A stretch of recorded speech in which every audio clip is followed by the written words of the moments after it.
DNA replication. This is the original parental DNA. When DNA is supercoiled, it becomes a chromosome.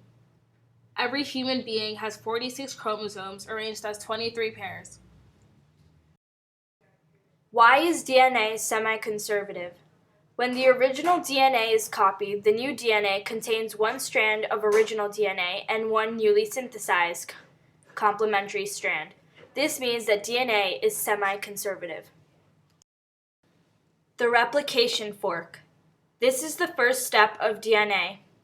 DNA gyrase, an enzyme, begins to activate the unwinding of the double helix. DNA helicase, another enzyme, breaks the hydrogen bonds between base pairs such as AT and CG and allows the parental strands to separate. Stabilizing the strands. Single-stranded binding proteins, otherwise known as SSBs, binding sites, prevent phosphodiester bonds from being broken. They also keep the strands from rethickening. Primer addition. Yet another enzyme, primase, creates an RNA primer. Nucleotide polymerization can now begin. Nucleotide addition. DNA polymerase adds nucleotides to the new strand in a 5-3 direction because it's complementary to the nitrogenous bases. However, DNA is copied in a 3-5 direction. The two strands, or the template strands, from the original parental DNA are called the leading strand and lagging strand.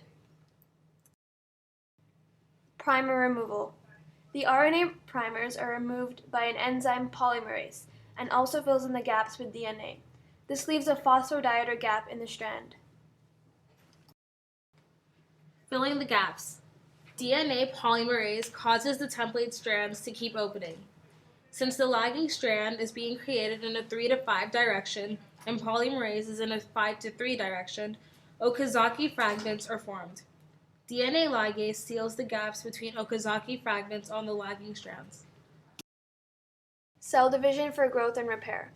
Cell division, otherwise known as mitosis, is used for growth, development, and repair of an organism. In cell division, cells reproduce into an exact replica of an original cell. Cell division replaces cells that die.